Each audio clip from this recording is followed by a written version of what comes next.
Hi hello friends, welcome back to our channel. ಸ್ನೇಹಿತರೆ, gas cylinder ಗ್ರಾಹಕರಿಗೆ ಕೇಂದ್ರದಿಂದ big update ಒಂದು ಹೊರಬಂದಿದೆ. ಇನ್ಮುಂದೆ ಸಿಲಿಂಡರ್ ತೆಗೆದುಕೊಳ್ಳೋಕ್ಕೂ ಮೊದಲು ನೀವು 100 ಬಾರಿ ಯೋಚಿಸಬೇಕು. ನಿಯಮಗಳು ಮೊದಲಿನಂತಿಲ್ಲ. ಹೌದು, ಹಾಗಾದರೆ ಸಿಲಿಂಡರ್ ಪಡೆಯೋದು ಹೇಗೆ?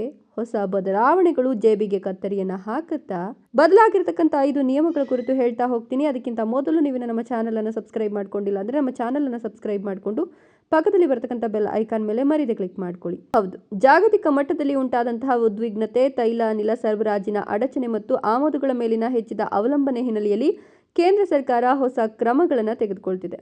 ಈ ಬದಲಾವಣೆಗಳು ನಗರ ಪ್ರದೇಶಗಳಲ್ಲಿ ಮತ್ತು ಮಧ್ಯಮ ವರ್ಗದ ಕುಟುಂಬಗಳ ಮೇಲೆ ನೇರ ಪರಿಣಾಮವನ್ನು ಬೀರ್ತಾ ಇದೆ.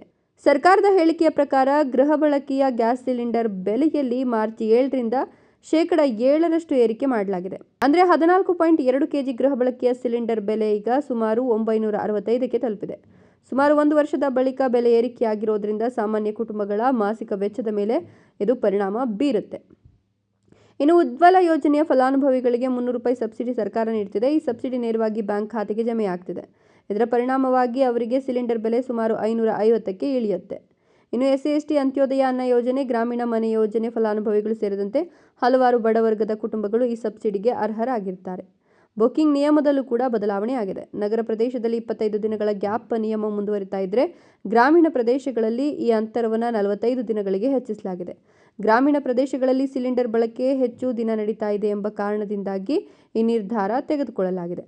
ಇನ್ನು ಸರ್ಕಾರ ಸಿಲಿಂಡರ್ ಬುಕ್ ಮಾಡಿದ ನಂತರ ಸುಮಾರು 2ರಿಂದ 5 ದಿನಗಳಲ್ಲಿ ವಿತರಣೆಯಾಗಬೇಕು ಅಂತ ತಿಳಿಸಿದೆ. ಒಂದು ಕುಟುಂಬ ವರ್ಷಕ್ಕೆ ಗರಿಷ್ಠ 15 ಸಿಲಿಂಡರ್ಗಳನ್ನು ಬುಕ್ ಮಾಡಬಹುದು. ಅವುಗಳಲ್ಲಿ 12 ಸಿಲಿಂಡರ್ಗಳಿಗೆ ಮಾತ್ರ ಸಬ್ಸಿಡಿ ಸಿಗುತ್ತೆ. ಇನ್ನೊಂದು ಪ್ರಮುಖ ನಿಯಮ, ಪೈಪ್ಡ್ ನ್ಯಾಚುರಲ್ ಗ್ಯಾಸ್ ಹೊಂದಿರುವ ಮನೆಗಳಿಗೆ ಸಂಬಂಧಿಸಿದ ಈ ಮನೆಗಳಿಗೆ ಸಂಬಂಧಪಟ್ಟಂತೆ ಅನಿಲ ಸಂಪರ್ಕ ಮನೆಗೆ ಪೈಪ್ ಮೂಲಕ ಇತ್ತು ಅಂತ ಅಂದರೆ LPG ಸಿಲಿಂಡರ್ ಇಟ್ಟುಕೊಳ್ಳಲು ಅವಕಾಶ ಇರಬಾರದು ಅಂತ ಸೂಚಿಸಲಾಗಿದೆ. ಅಂಥ ಮನೆಗಳಿಗೆ ಹೊಸ ಸಿಲಿಂಡರ್ ಸಂಪರ್ಕ ನೀಡಬಾರದು ಅಂತ ಅನಿಲ ಕಂಪನಿಗಳಿಗೆ ಹೇಳಿದೆ. ಇನ್ನು ದೇಶೀಯವಾಗಿ %90 ವಿದೇಶಗಳಿಂದ ಆಮದು ಮಾಡಿಕೊಳ್ತೀವಿ. ಇತ್ತೀಚಿನ ಪಶ್ಚಿಮ ಏಷ್ಯಾ ಸಂಘರ್ಷ ಮತ್ತು ಸಾಗಣೆಯಲ್ಲಿ ಉಂಟಾದ ಸಮಸ್ಯೆಗಳು ಅನಿಲ ಸರಬರಾಜಿನ ಮೇಲೆ ಪರಿಣಾಮ ಬೀರುತ್ತಿರ್ತಕ್ಕಂಥ ಹಿನ್ನೆಲೆ ಭಾರತ ತನ್ನ LPG ಅಗತ್ಯಗಳಲ್ಲಿ ಸುಮಾರು 90% ವಿದೇಶಗಳಿಂದ ಆಮದು ಮಾಡಿಕೊಳ್ತಾ ಇದೆ.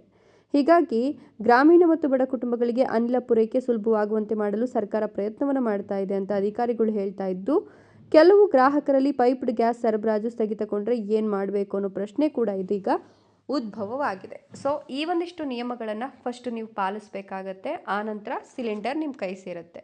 ಇದರ ಬಗ್ಗೆ ನಿಮ್ಮ ಅನಿಸಿಕೆ ಅಭಿಪ್ರಾಯಗಳನ್ನು ಕಮೆಂಟ್ಸ್ ಮಾಡಿ. ವಿಡಿಯೋ ಇಷ್ಟ ಆದರೆ ಲೈಕ್ ಕೊಟ್ಟು ಶೇರ್ ಮಾಡಿ. ತಪ್ಪದೆ ನಮ್ಮ ಚಾನಲನ್ನು ಸಬ್ಸ್ಕ್ರೈಬ್ ಮಾಡ್ಕೊಳ್ಳಿ. Thank you.